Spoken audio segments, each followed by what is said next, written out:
విజయ్కి కాంగ్రెస్ మద్దతు ఇవ్వడాన్ని వెన్నుపోటుగా డిఎంకే విమర్శించింది. కాంగ్రెస్ పార్టీతో మేము చిరకాలంగా ఉంటూ వచ్చాం, రాహుల్ గాంధీని ప్రైమ్ మినిస్టర్గా ప్రొజెక్ట్ చేశాం, అయినా కూడా కాంగ్రెస్ మా కూటమిని వదిలి 2 మినిస్టర్ పోస్టుల కొరకు విజయ్తో వెళ్ళింది అని డిఎంకే తీవ్రంగా విమర్శించింది. వాస్తవానికి కాంగ్రెస్ ఈ చర్య తీసుకోవడం న్యాయమా? రాజకీయాల్లో ట్రెడిషనల్ వ్యూ పాయింట్తో ఉంటే డెవలప్ కారు. చాలా డైనమిక్గా మారుతున్న రాజకీయాలను అర్థం చేసుకుంటేనే డెవలప్ అవుతారు.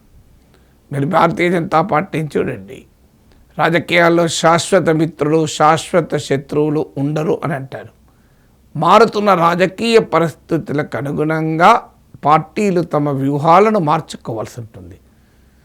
సో ఇక్కడ డిఎంకే మరి కాంగ్రెస్తోనే శాశ్వతంగా ఉందా? గతంలో డిఎంకే బీజేపీకి మద్దతు ఇచ్చిన చరిత్ర కూడా ఉంది. డిఎంకేలో ఒకసారి బీజేపీతో మరోసారి కాంగ్రెస్తో కలిసిన హిస్టరీ కూడా ఉంది. అఫ్కోర్స్ చాలా కాలంగా ఇటీవల కాలంలో డిఎంకే కాంగ్రెస్తో ఉన్నమాట నిజం, కానీ డిఎంకే మొదటి నుంచి కాంగ్రెస్తోనే ఉంది, బీజేపీతో లేదు అని చెప్పలేం కదా. ప్రాంతీయ పార్టీలన్నీ కూడా ఎక్సెప్ట్ ఆర్జేడీ, దేశంలో ఉన్న అత్యధిక ప్రాంతీయ పార్టీలు తమ రాజకీయ అవసరాలకు అనుగుణంగా 2 జాతీయ పార్టీల మధ్య, బీజేపీ కాంగ్రెస్ల మధ్య దాగుడుమూతలాడాయి. ఇప్పుడు 2 ప్రాంతీయ పార్టీల మధ్య ఒక జాతీయ పార్టీ అయిన కాంగ్రెస్ దాగుడుమూతలాడుతుంది. సో అందువల్ల ఈ రాజకీయాల్లో దాగుడుమూతలు రైట్ అయితే ఇద్దరిది రైట్, రాంగ్ అయితే ఇద్దరిది రైట్. దాన్ని అవకాశవాదం అందామా, అవసరవాదం అందామా, లేదా రాజకీయంగా వ్యూహాత్మక చర్య అందామా, ఏదైనా పిలవండి. రాజకీయాల్లో తమ పార్టీ పెరుగుదల కొరకు అవసరమైన ఎత్తుగడలు వేయడం అనేది పార్టీలు చేస్తూ ఉంటాయి. అందువల్ల ఇవాళ ఉన్న సిచ్యువేషన్లో కాంగ్రెస్ పార్టీ ఒక వచ్చిన అవకాశాన్ని జారవిడుచుకొని మేము డిఎంకేతో చాలా కాలంగా ఉన్నాం గనక ఉంటాము అనడమా, లేదా ఇప్పుడు విజయ్తో కలిసి కాంగ్రెస్ తమిళనాడులో కొత్త చరిత్ర లిఖించేందుకు ప్రయత్నించడమా? ఈ 2 ఆప్షన్స్ ఉన్నప్పుడు సహజంగానే కాంగ్రెస్ పార్టీ చాలా డైనమిక్గా, సహజంగా కాంగ్రెస్ పార్టీ ఇంత ఫాస్ట్గా డెసిషన్ తీసుకోదు, చాలా డైనమిక్గా ఒక డెసిషన్ తీసుకుంది. మరి దీనితో ఇండియా కూటమి దెబ్బతింటుంది కదా అంటే, రాష్ట్ర రాజకీయాలకు ఇండియా కూటమికి సంబంధమే లేదు.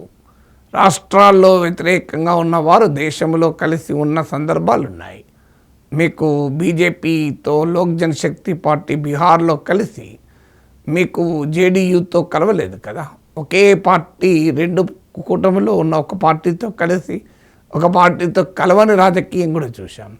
ఆ మాట కలిస్తే బెంగాల్లో తృణమూల్ కాంగ్రెస్ల మధ్య ఏ బంధము లేదు, కేరళలో కాంగ్రెస్ వామపక్షాల మధ్య ఏ బంధము లేదు, పంజాబ్లో కాంగ్రెస్ ఆమ్ ఆద్మీ పార్టీ మధ్య, ఢిల్లీలో కాంగ్రెస్ ఆమ్ ఆద్మీ పార్టీ మధ్య కూడా ఎలాంటి అలయన్స్ లేదు. అందువల్ల ఇప్పుడు తమిళనాడు ఈ రాష్ట్రాల జాబితాలో చేరబోతోంది. అందువల్ల ఇండియా కూటమికి కొత్తగా కాంగ్రెస్ చర్యతో ప్రాబ్లం వచ్చింది ఏమీ లేదు. ఇండియా కూటమిలో ఈ కాంట్రడిక్షన్ ముందు నుంచి ఉంది, ఇప్పుడు తమిళనాడులో జరిగిన పరిణామాల వల్ల ఏర్పడింది కాదు. అందువల్ల ఇది బెంగాల్, ఢిల్లీ, పంజాబ్, కేరళ ఇలా అనేక రాష్ట్రాల్లో ఇండియా కూటమిలోని పక్షాల మధ్య వైరం ఉన్నమాట నిజం కదా. అందువల్ల ఇండియా కూటమికి ఉన్న లిమిటేషన్ అనుకోండి, కాంట్రడిక్షన్ అనుకోండి, లేదు మరింత సాఫ్ట్గా చెప్పుకోవాలనుకుంటే ఇండియా కూటమి ఏర్పడింది రాష్ట్రాల రాజకీయాల కొరకు కాదు, దేశ రాజకీయాల కొరకు ఏర్పడింది అని. సో అందువల్ల డిఎంకే ఆరోపించడానికి ఇండియా కూటమికి తూట్లు పడిచింది కాంగ్రెస్ చర్య అనటానికి వీల్లేదు. ఇక కాంగ్రెస్ పార్టీ 2 మంత్రి పదవుల కొరకే చేరింది అంటే మరి ఆ 2 మంత్రి పదవులు డిఎంకే ఇవ్వనంది కదా. ఇప్పుడు కాంగ్రెస్ పార్టీకి డిఎంకే పైన గ్రీవెన్స్ మొదటి నుంచి ఉంది. ఎన్నికల సమయంలో కూడా సీట్ల విషయంలో కాంగ్రెస్ 40 సీట్ డిమాండ్ చేసింది. అంతకుముందు ఎలక్షన్స్లో 25 సీట్స్ కాంగ్రెస్ పార్టీ పోటీ చేసింది డిఎంకేతో కలిసి 2021లో. అప్పుడు మా సక్సెస్ రేట్ స్ట్రైక్ రేట్ చాలా ఎక్కువ ఉంది కనుక ఈసారి 40 అడిగితే ఫైనల్గా 28 దగ్గర ఆగిపోయింది. సో అందువల్ల కాంగ్రెస్ పార్టీ డిమాండ్ మొదటి నుంచి కూడా ఎక్కువ సీట్లు అడిగింది, అలాగే ప్రభుత్వంలో భాగస్వామ్యం కూడా అడిగింది. ఈ 2 డిమాండ్లను డిఎంకే రిజెక్ట్ చేసింది. సో కాంగ్రెస్కు ఇవాళ డిఎంకేతో తెగతెంపులు చేసుకోవటానికి అన్ఫుల్ఫిల్డ్ గ్రీవెన్స్, తీరని డిమాండ్ కూడా ఉంది. అంటే మేము మద్దతు ఇచ్చినా మీరు మమ్మల్ని ప్రభుత్వంలో చేర్చుకోము అన్నారు, మేము అడిగిన సీట్లు ఇవ్వలేదు. అందువల్ల అప్పుడే తమిళనాడు రాష్ట్ర కాంగ్రెస్లో ఒక బలమైన వర్గం, మీకు జాతీయ స్థాయిలో కూడా ప్రవీణ్ చక్రవర్తి అలాగే మణికంఠ్ ఠాకూర్ లాంటి తమిళనాడుకే చెందిన నాయకులు టీవీకేతో వెళ్ళాలి అని ముందు నుంచి కూడా వాదించారు. అంటే తమిళనాడులో ఈ ఒపీనియన్ పోల్స్ కూడా పట్టుకోకముందు తమిళనాడులోని కొంతమంది కాంగ్రెస్ నేతలు విజయ్ సునామీని గుర్తించారు. అందువల్ల డిఎంకేతో తెగతెంపులు చేసుకొని విజయ్తో వెళితే కాంగ్రెస్ పార్టీ పెరుగుతుందని జాతీయ కాంగ్రెస్ ప్రతిపాదించారు. కానీ అప్పుడు జాతీయ కాంగ్రెస్ తమ టైం టెస్టెడ్ అలై మిత్రపక్షమైన డిఎంకేను వదిలేసి అన్టెస్టెడ్గా పార్టీ అయినటువంటి విజయ్తో పెట్టుకోవడానికి సిద్ధపడలేదు. సో అందువల్ల ఇది సడన్గా వచ్చిన డెవలప్మెంట్ కాదు, ఇది ఎన్నికలకు ముందు నుంచే జరిగిన ప్రిపరేషను. అప్పుడు కాంగ్రెస్ హైకమాండ్ నిర్ణయం తీసుకోలేకపోయింది మొదట్లో, తర్వాత వ్యతిరేక నిర్ణయం తీసుకుంది. రాష్ట్ర కాంగ్రెస్ భిన్నమైన అభిప్రాయంతో ఉండే. ఇప్పుడు అందుకే ఆల్ ఇండియా కాంగ్రెస్ వ్యూహాత్మకంగా ఇండియా కూటమికి దెబ్బ తగలకూడదు అంటూ డిఎంకే పైన ఏ రకమైన విమర్శ చేయలేదు. ఈ అనౌన్స్మెంట్ కూడా విజయ్తో కలుస్తామన్న అనౌన్స్మెంట్ కూడా ఏఐసిసి చేయలేదు, రాహుల్ గాంధీ ప్రకటించలేదు. ఇక్కడ తమిళనాడులో రాష్ట్ర కాంగ్రెస్ మాత్రమే ప్రకటించింది. ఇక కాంగ్రెస్ పార్టీకి ఇంకో రాజకీయ ప్రాతిపదిక ఏంటి అంటే, ఒకవేళ విజయ్కి కనుక కాంగ్రెస్ మద్దతు ఇవ్వలేదు, సో డిఎంకేతో ఉన్న బంధంతో ఉందనుకోండి, ఏం జరుగుతుంది? విజయ్కి ఇంకో మార్గము లేక ఏడీఎంకేతో కలవాలి. ఏడీఎంకేతో కలవడం అంటే బీజేపీతో తెగతెంపులు చేసుకొని ఏడీఎంకేను రమ్మంటే ఏడీఎంకే వస్తుందన్న గ్యారంటీ లేదు. ఏడీఎంకే బీజేపీతో కలవడం అంటే ఎన్డీఏలో విజయ్ చేరడం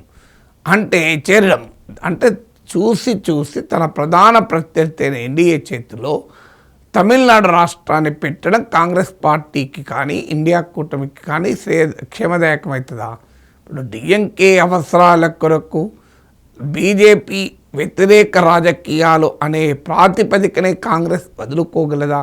అందుకే కాంగ్రెస్ పార్టీ అన్నది ఏంటి, మేము బీజేపీని అధికారంలో రాకుండా ఉంచేందుకే మేము విజయ్ని కలుస్తున్నాం అనే స్టాండ్ తీసుకుంది.